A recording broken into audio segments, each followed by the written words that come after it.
Karşılığını misliyle ödeyeceksiniz. Bu zulüm yanınıza kâr kalmayacak. Andolsun.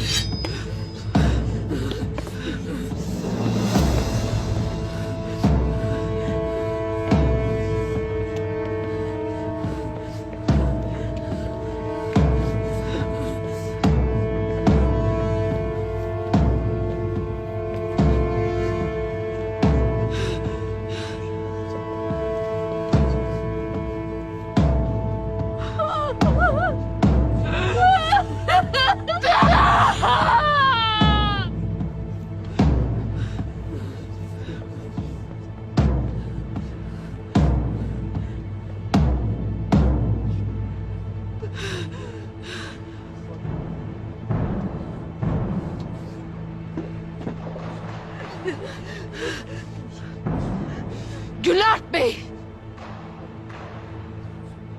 Ettiğinin bedelini er geç ödeyeceksin. Mahsumları kırarak, fethettikleri kalede onları asarak kendi ölümüne hazırlarsın.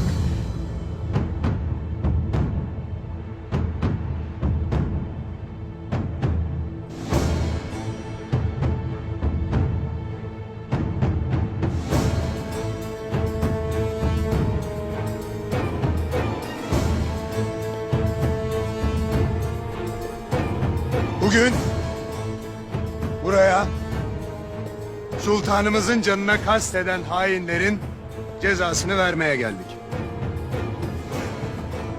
Bu ceza burada kesilip bitmeyecek. Sefere giderken şehit ettikleri yiğit sultanımızın vebaliyle mezarlarında da rahat edemeyecekler.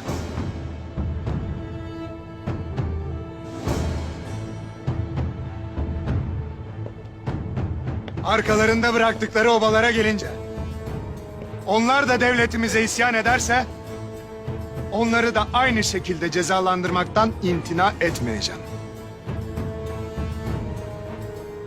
Bunun hesabı senden de. Boynuna yularını geçiren o Saadettin itinden de sorulacaktır. Evelallah.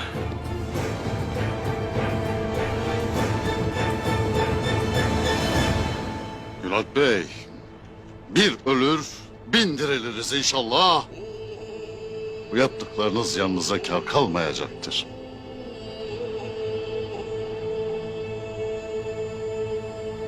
Kimsenin devletimize isyan etmesine izin vermeyeceğim. Yolunuz cehennem olsun.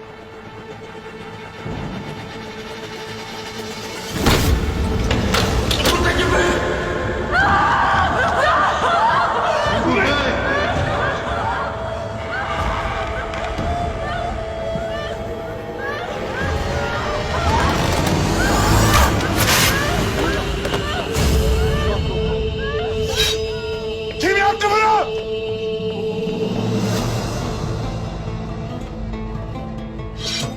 Süleyman Şahoğlu Ertuğrul.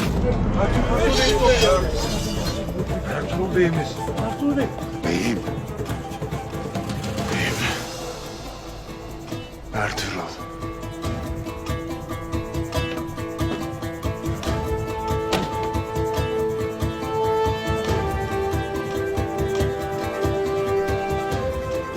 Sarayı ele geçiren yılanlara, çıyanlara rağmen masum olduğum ispat olunmuştur.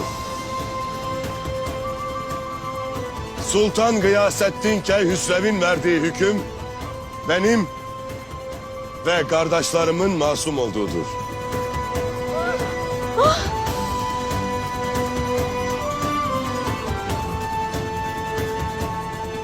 Şimdi yiğitlerimin boynuna geçirdiğin urganı çıkarasın Gülat Bey.